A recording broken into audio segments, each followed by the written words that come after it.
Aiysha for Green Diamond Boxing. I'm here with Jarrell Big Baby Miller. How are you today? I'm good, sister. Assalamu alaikum. Wa alaikum assalam. It's really lovely to see you again.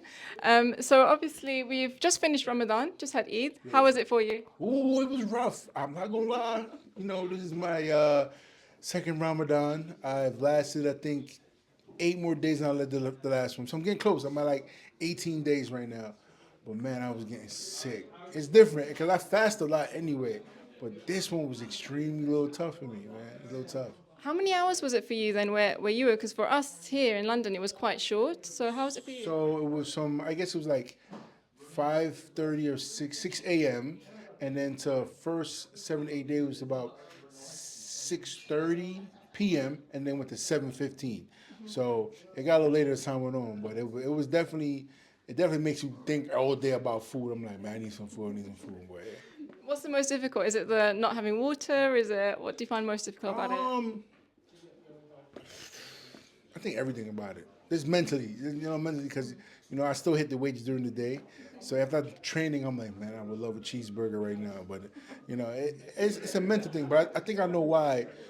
God set it up that way because when you don't have food or water, your mind is kind of at a point where you gotta kind of battle yourself and deal with your demons, right? And I got a lot of clarity too during the month of Ramadan for a lot of other things, even my court case and being able to spend time with my family, my daughter. So it was a great experience, but I'm going to work hard, and by next year I'm going to full 30 days. Inshallah, inshallah.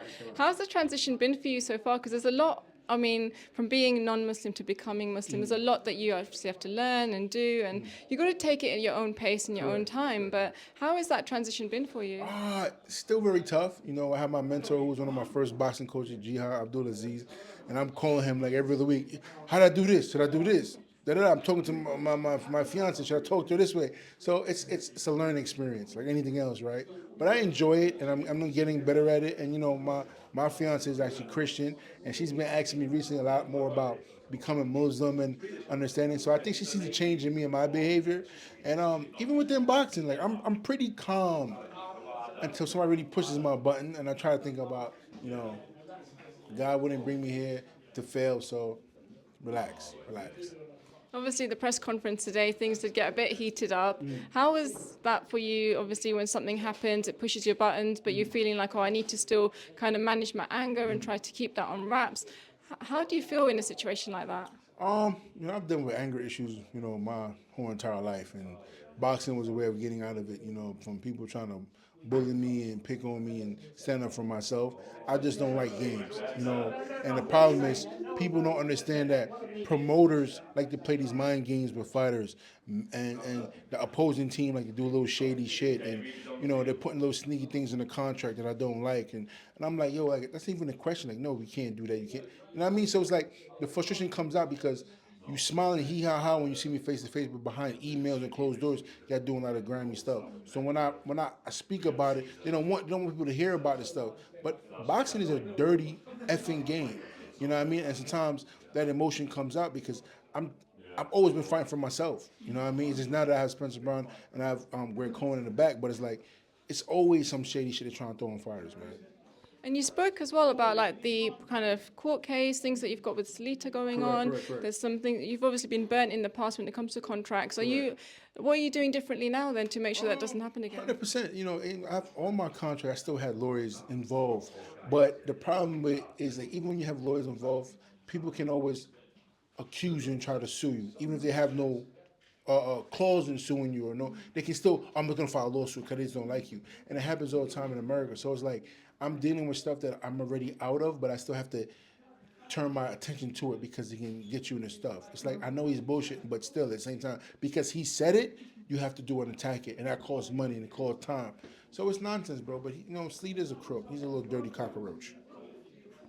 And obviously, you've got your fight coming up with Fabio Wardley. You've said you don't really rate him very much in terms of his boxing, and there's nothing that you're worried about. So you looking forward to the fight? Very, very, very, very looking forward to this fight. Yeah. Like I said, there's a couple of things in the contract that we got to hatch out. So I'm hoping we assign the official contract. And but besides that, man, no, I'm bigger, I'm stronger, I'm meaner, and trust me, I hit harder than him. It's just I need a proper opponent in front of me that I want to kill, and I want to kill him now. You know what I mean? So be working. He's obviously going to come at you with boxing skills and technique and things like that. Obviously, you've got the weight behind you, but he's got probably some boxing that he's going to come and bring to you. How are you going to deal with that, do you think? He's like a sports car, a low-end sports car. He's like a, how can I say it? I'm gonna give him a little credit. Let's say he's like a Jaguar X type, right? It's pretty decent. Not a Ferrari, but it's a Jaguar. I'm a full-blown American dumpster truck. See the difference? There you go. Obviously, in the press conference, you spoke about a song or something that came out that upset you. Why did you think that Fabio was behind that? He said obviously he didn't know anything about it. He's a punk. He's a punk. It says his name in the song. It says Fabio, Jawbreaker, Big Baby Killer, da da da da. And I was like, my boy Mike, he pointed out to me, and I was like, dude shakes my hand and he's doing little fugazi shit. For me, I'm not. It takes one thing to throw me off. Like, all right, we gonna be cool. We cool. When we fight. Yeah. Now, I need the itch. I need that one little itch to be like, fire start. All right, you started it. Let's go. You know what I mean? So obviously the person who put that song together has put Fabio's name in it, but that doesn't necessarily mean that Fabio had anything to do with that, right? The minute he was doing an interview and the walk down stage in the Hercules fight, the song comes on. He knows exactly that song, what's the name of it. But it's the kind of character he has. He's a punk. He's softy. Even if it wasn't his song, me, I'd be like, yeah, I did it, and what? What you gonna do about it? But he's a punk. And punk's gonna cry all day. Part of boxing is also playing a bit of mind games as well, like beforehand. Do you think you can get under his skin or he can get under yours before this fight Oh, he starts? definitely got under my skin, but getting under my skin ignites me more to kick your ass. I got under his skin where he's a little afraid now. Different tactic, different person. If somebody gets under your skin, do you think that can take you off focus? No, makes me focus more. Is it? I grew up in adversity. I grew up in the devil's toilet bowl. You know what I'm trying to say? I grew up in some shit. So I've always dealt with shit. My entire career has been nothing but shit. So imagine if I had one good camp with no shit, different story. So that was enough shit to fire start. You know what I mean? Tell me a bit about Brooklyn then. You say you're from Brooklyn, you're bringing that. What does that actually mean? My sister, you gotta go there and see for yourself. It's a melting pot of, shout out my Palestinian people, it's mixed. You got Jews on the left, Palestinians right, you got Puerto Ricans uptown, you got the Dominicans here, the Haitians. It's a big melting pot. So when you have all these cultures and one diverse thing, sometimes we step on each other's shoes, but for the same time, we can still get along. But it's not easy either. You're gonna get in confrontations. You're gonna get pulls. Gunshots gonna go off. I've been shot at 2 times. I've been stabbed once. My fingers been slashed once.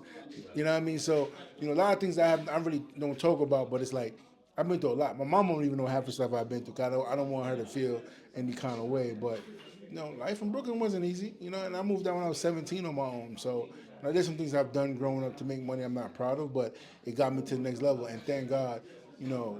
He protected me and got me to the next level, Has boxing helped you in life? 100%.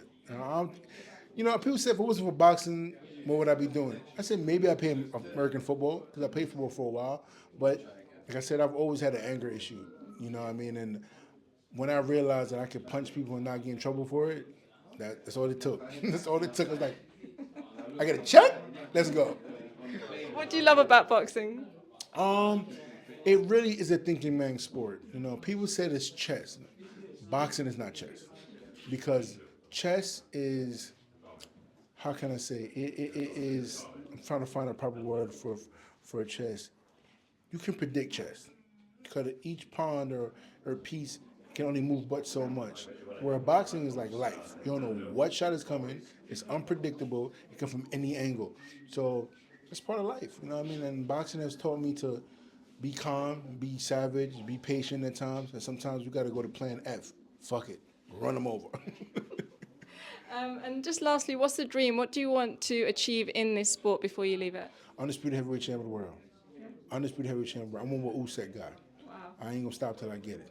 Like I said before, I only slipped on one time in the ball fight. I ain't going to slip again. We coming. Thank you so much for your time, Jarrell. We're lovely to catch up with you. Thank you.